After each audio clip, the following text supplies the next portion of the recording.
Bienvenidos al programa Haciendo Familia, queridos amigos. Hoy vamos a hablar de un tema que nos enriquece muchísimo a todos los católicos. Es sobre la catequesis del Santo Padre que miércoles a miércoles Él nos va presentando. Para hablar de este tema hemos invitado al padre Gabriel Guajardo. Él es mexicano, ¿no es cierto?, de los Legionarios de Cristo, y hace 2 años que es sacerdote. Y precisamente se ordenó el 12 de diciembre de hace 2 años, día de Nuestra Señora de Guadalupe, patrona de la familia, y este programa se llama Haciendo Familia. Además es licenciado en Filosofía y Teología. O sea que, padre, a ver, explíquenos un poco sobre estas catequesis y le damos la bienvenida a este programa. Bueno, pues muchísimas gracias por esta invitación. Estoy muy contento, sobre todo por transmitir lo que el Papa está diciendo cada semana. Hay veces que no conocemos al Papa Benedicto y pensamos que su pensamiento es muy difícil y sí, todo lo contrario. Cada miércoles nos está dando una catequesis que debe llegar al corazón de cada cristiano y de cada familia. Y lo hace de una forma tan sencilla que yo espero que muchos que les dé un poco de miedo escuchar al Papa porque piensa que es el gran teólogo, que lo es, pero los miércoles se lo está dando a los cristianos y a las familias. Entonces, y yo te agradezco porque transmitir esto del Papa es una gran alegría. Ya lo creo. ¿Qué son específicamente esas audiencias del Papa? Todos los miércoles el Papa, desde la Plaza de San Pedro, da un discurso. Cuando hace frío se va al aula Pablo VI. Entonces ahí se acomoda también a nosotros el Papa. Y algunos papas, por ejemplo Juan Pablo I, le gustaba más que fuera espontáneo. A veces llamaba a un niño y le preguntaba. Juan Pablo II empezó con catequesis sistemáticas. Vemos que Juan Pablo II dedicó 3-4 años a la teología del cuerpo, también dedicó un tiempo a explicar el Espíritu Santo, y Benedicto también ha querido seguir esa línea, por temas. Y entonces cada miércoles el Papa, desde la Plaza San Pedro, nos da un tema, un discurso sobre un tema. Ajá. ¿Con qué temas empezó Benedicto XVI? Bueno, Benedicto XVI, cuando él lo hace en Papa, continúa con las catequesis que había empezado Juan Pablo II. Juan Pablo II falleció en abril desde 2005 y llevaba como 4 meses hablando de los salmos, explicando cada salmo, que es lindísimo porque es la oración de la Iglesia. Y qué ricos son los salmos. Y explicados por el Papa, mucho más ricos. Ya lo creo. Terminando las catequesis sobre los salmos, dando continuidad a lo que Juan Pablo II había empezado, el Papa empieza a hablar sobre la historia de la Iglesia y cómo en la Iglesia, aunque el tiempo pase, el mensaje es el mismo. Cristo es el Señor. Y entonces el Papa fue presentando primero los padres de la Iglesia, después fue presentando el tiempo medieval, después presentó unas mujeres, que es también del tiempo del medioevo, que habían transmitido a Cristo, y continuó con los santos del tiempo moderno y contemporáneo. Contemporáneo no llegó mucho, y nos explicaba eso, que aunque el tiempo cambie, aunque las circunstancias cambien, el mensaje cristiano es el mismo. Cristo es el Señor. Y entonces el Papa nos fue explicando con cada uno, tomaba una figura, que es muy sencillo, tomar una figura, y por medio de esa figura explicar el dogma cristiano, y cómo en la Iglesia hay continuidad y hay comunión. Y después el Papa terminó con este tema de los padres de la iglesia, de presentar pensadores cristianos y sobre Cristo es el Señor, y empezó con el tema de la oración cristiana. Lo empezó hace 7 miércoles, porque no ha sido todos los miércoles, porque como viajó a Croacia la semana pasada, hubo una interrupción. Una interrupción. Que después habló sobre su viaje a Croacia. Entonces, por eso. Cual fue muy rico también, ¿no? Fue muy rico.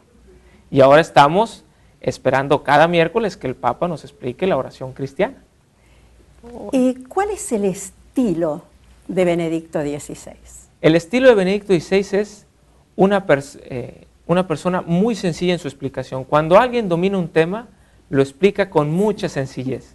Y Benedicto XVI realmente el dogma, las grandes verdades cristianas las conoce tanto y las lleva tanto en su corazón que las explica de una manera muy sencilla. Yo por eso animo a todos a que se atrevan a leerlo. Hay que conocer al Papa, a este Papa que a veces solo por escuchar y ya no se animan a leerlo, pero escúchenlo y léanlo.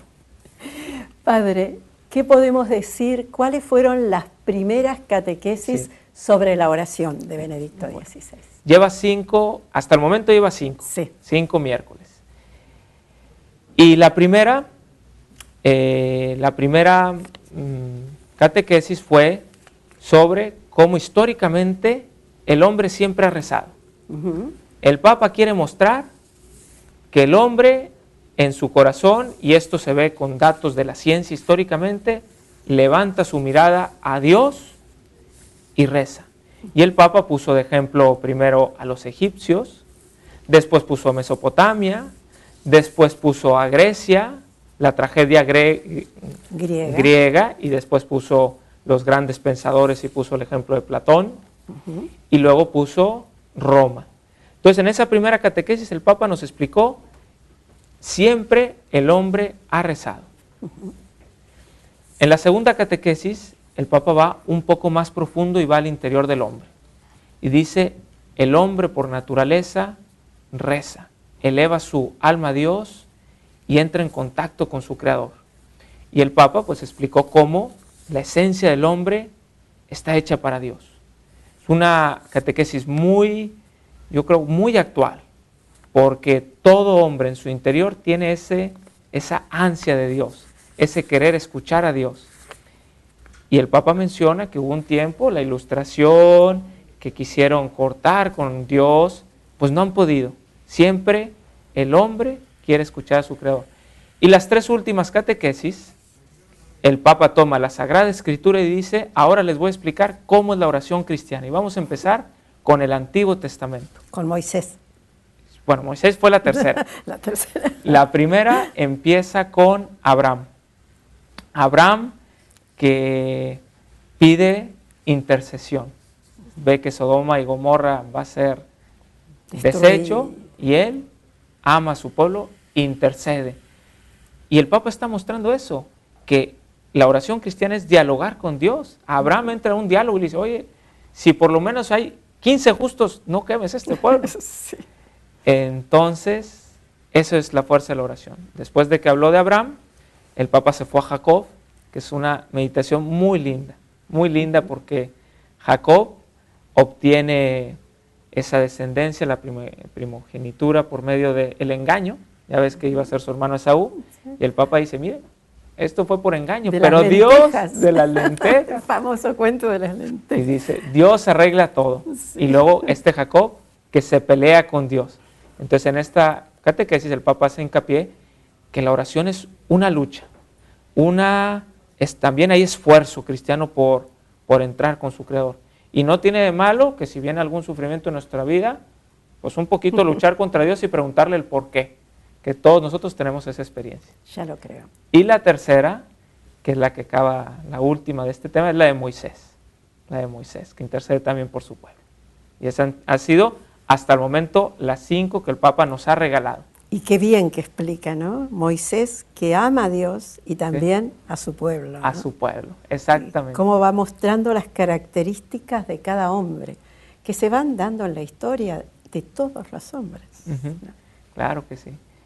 Yo también haría mucho hincapié que el Papa está mostrando, no solo en estas catequesis, pero sí quiere que la oración cristiana entre en las familias, que entre de lleno, porque orar es sencillo. El Papa lo ha explicado diciendo que Jesús es amigo, es una constante del Papa. Si uno toma catequesis, discursos, Cristo es el amigo y eso es una constante. Y de aquí es donde se basa la oración.